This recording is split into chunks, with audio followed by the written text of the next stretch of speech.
Today, I want to talk about the importance of distributed protocols and some of the things that need to happen above the layer of the blockchain itself, on the application layer, in order that interoperable systems and applications can be created. I think it's in everyone's interest in the industry that we have protocols at the application layer that are able to be used by interoperable, even competing proprietary implementations for things like wallets, micropayment client-side systems, MetaNet clients, whatever you want to call them. User-owned systems, user-held keys, the ability for people to create Bitcoin transactions. These things should be open, and the protocols that define them should be standard.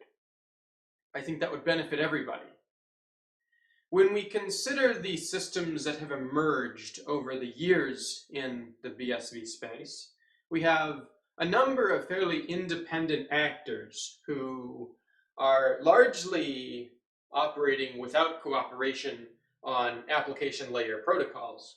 Notable exceptions to this include things like Blockpost and BitChat, which are applications that have multiple implementations on the front end that implement a compatible backend protocol.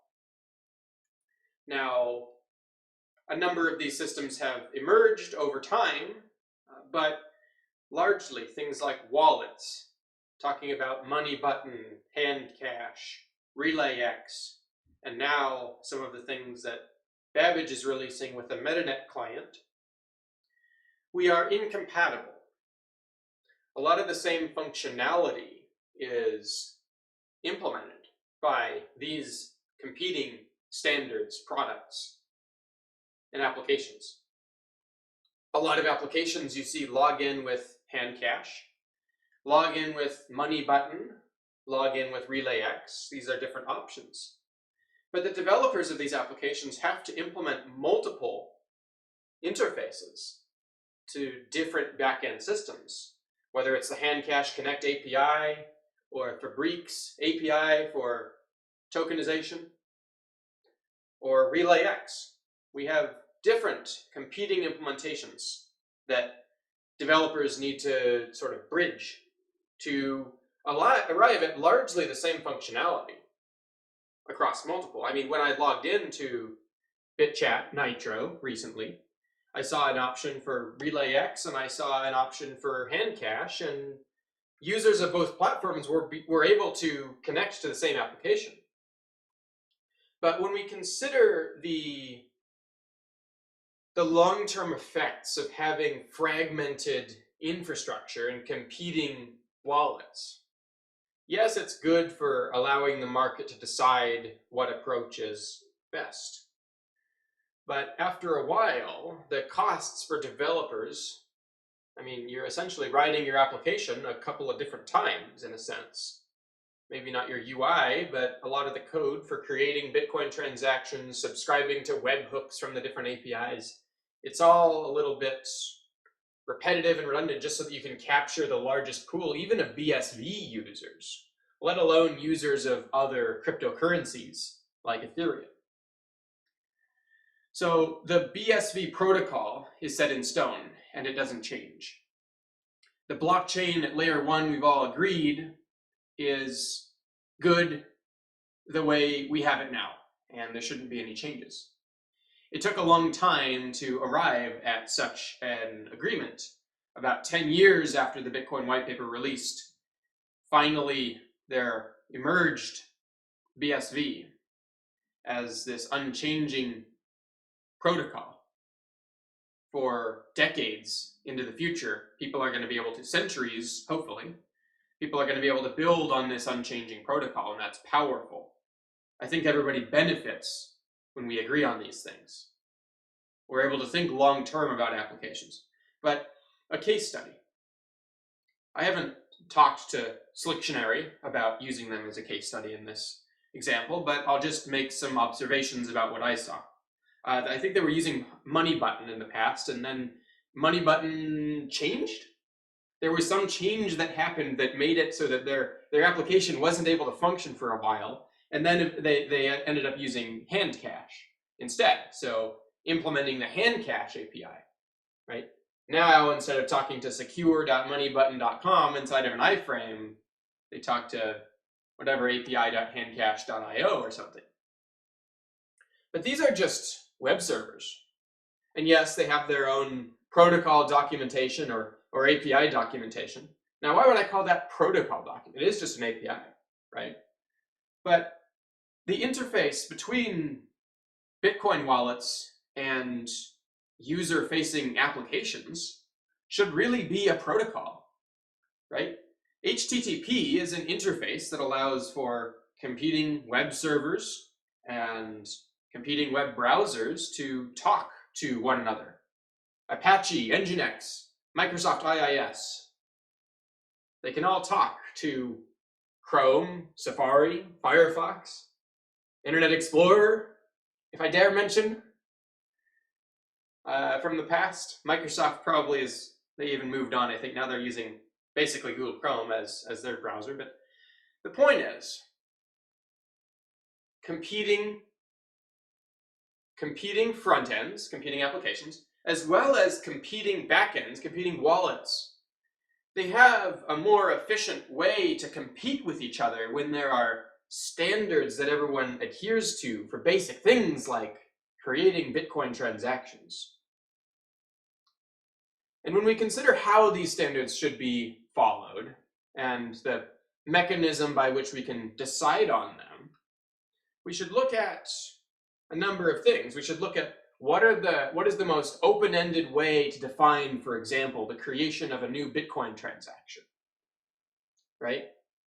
What is the most open-ended way to define something like the encryption or decryption of data, the creation of digital signatures, the issuance of identity certificates within applications? And then we should arrive at an interface that everybody just agrees to follow so that different providers, Handcache, MoneyButton, RelayX, the Babbage MetaNet client, other systems, they can all work seamlessly, essentially. They can all provide the same interface. And then different applications are suddenly compatible with this standard for building Bitcoin applications.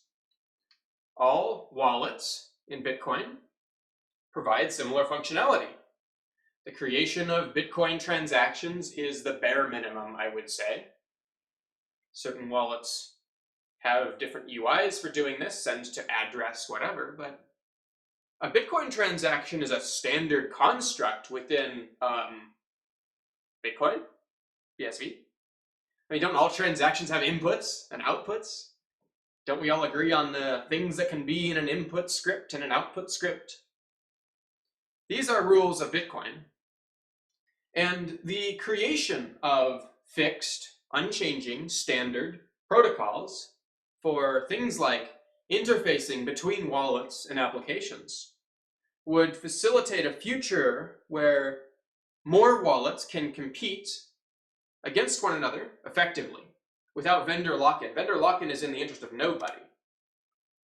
Because as a wallet, if you have features that other wallets don't have, but you still follow the same standards that those wallets follow for basic things, you can extend. And then, if people like what you do and you gain acceptance in the marketplace for the things that you create, other wallets have an incentive to adopt your features, and then everybody benefits because now more applications are going to use the thing that you contributed. And that means that more powerful applications get created, driving more users to the protocol, to the Bitcoin SV ecosystem. And so that benefits everybody.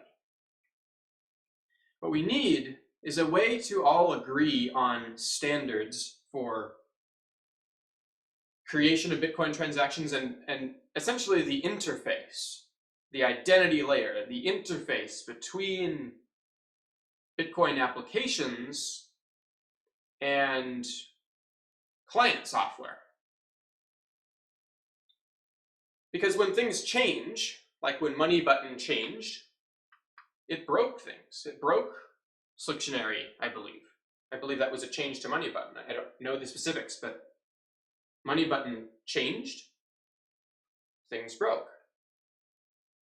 That's because there's not a protocol. But protocols facilitate interoperable implementations in technology. And the more things that are defined in terms of a protocol, a standard, the better for the industry. And when we think of how is the best way, for example, to implement specific protocols, I mean, Babbage, for example, runs locally on a user device. So you talk to a local host if you're on a desktop or laptop computer. And then there's different APIs for Money Button and Handcash, etc. All these layers are interoperable in some capacity, in the sense that they all use HTTP under the hood, and there's just a bunch of different structures for doing different things on top, different architectures for permissions management, etc. But permissions management and things like that, these are things that need to be hashed out by the industry. So open protocols facilitate a better experience for everyone in the industry. And Wallet should be on board with creating open protocols so that application developers have more power and so that more people join the industry. That's just the point I wanted to make here. So that's all I have, really. If you're a wallet and you want to talk to Babbage about hashing out our differences, have a look at our API. We'll have a look at your API, and maybe we get somewhere from there. We can go through the TSC if you want to go through the TSC. But I think just having an understanding and maybe a Google Doc that everybody has access to might be all it takes at the beginning. You know, we do the work at the beginning, and then we formalize the processes and procedures that everybody already follows. I think over formalization at the beginning, where you have a long procedural process before actually seeing success with that process, isn't the way to go. I think the way to go is we start with just talking to each other and agreeing about certain things in a kind of informal way, and then as we do so, maybe we develop the first protocol, and then we do the second one, the third one, you know, even just through a Telegram, whatever, you know, Telegram group, Slack, DMs, whatever. And then as time goes on, as we actually create more things, we maybe then start to formalize and write down the you know, here's how we do things around here, basically.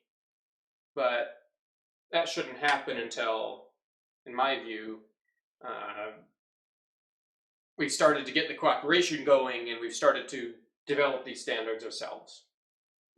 Because the people that write the documentation for the formalized version of this for the future should have some experience before they write that documentation about what the best formal process should be, so that it's natural and so that it reflects the realities that are already happening before it was written. I think that's the best way to run a standards organization. I don't think successful standards organizations started with a 30-page document that describes the formal processes for certain things. I think they started with a group of people that had a problem in their industry, like, for example, let's make it so that applications don't need to rewrite their backends 3 times to support different systems. And then they got together and they decided maybe we can agree on some things as an industry, even though we are competitors. Maybe it's in everyone's interest to do that. And from that point forward, the processes got more formal as more standards got written, and really the formalization was just a result of writing things down that had already been obvious to the people who were already there, you know, just to make record. let new people join more easily in the future, right? Maybe set some minimum standards for things, but at the beginning, we're all reasonable people. We're all here. We've all written a lot of code in this industry. Some of us have gotten more market acceptance for our ideas, and some of us have created systems that, I don't know, might be kind of useful to understand, standardize. It would be cool to have a standard that everyone followed, for example, for identifying users of an API, so that we don't need to have a whole bunch of different authentication schemes. It would also be cool to have a standard for paying for HTTP requests. Of course, I'm biased. I have implementations for these things, but, people can write implementations for things as well, and let's work out the differences. Let's build standards for this stuff. And so I thought of writing out a proposal for, TSC standard for wallet to application interconnect. But I wanted to make this video first because I want to hear from people in the industry about some of the things that might go into that, and maybe have some discussions and submit a joint proposal to the TSC or to somebody like that. I think that's everything I have to say in this one. I just wanted to talk a little bit about standardization and how it might benefit us. Because at a certain point, all the people in the industry agree on what the problems are. And then we can build a standard so that we have the best solution. And people have different solutions. They let those solutions compete. That's healthy. That's a good thing for a while. But at what point are we going to decide that we need to let applications start to be the layer where people compete? The basic things like encryption and digital signatures and the creation of Bitcoin transactions, do things like redeem an output script from anywhere and have change outputs automatically get added and whatever else. That's something that maybe we could all agree on now.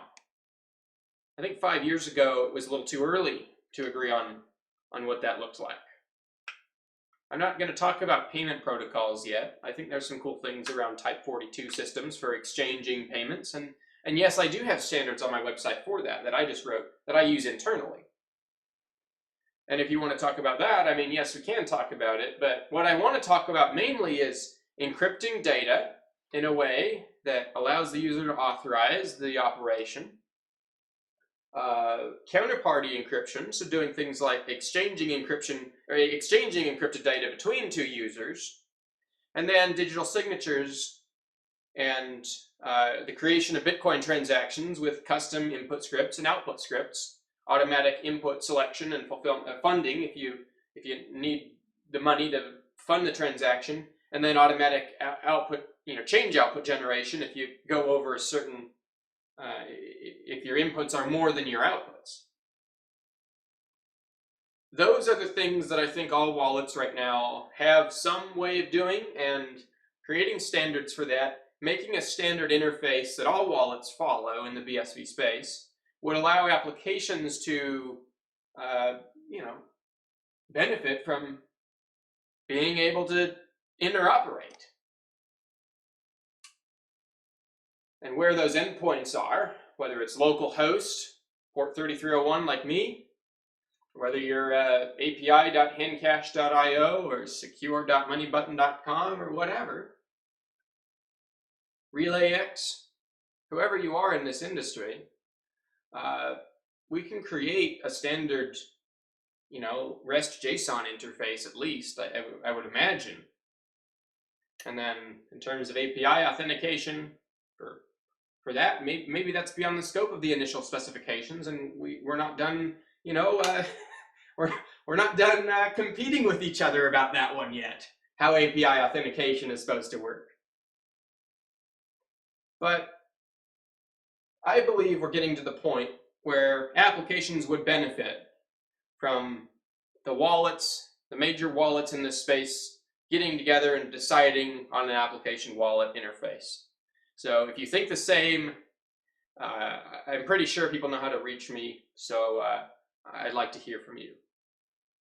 Thank you for taking the time to watch this, and I look forward to competing with you fiercely, but also working together on making it easier for people to build on top of the infrastructure that we provide for the Bitcoin SV ecosystem. Thank you.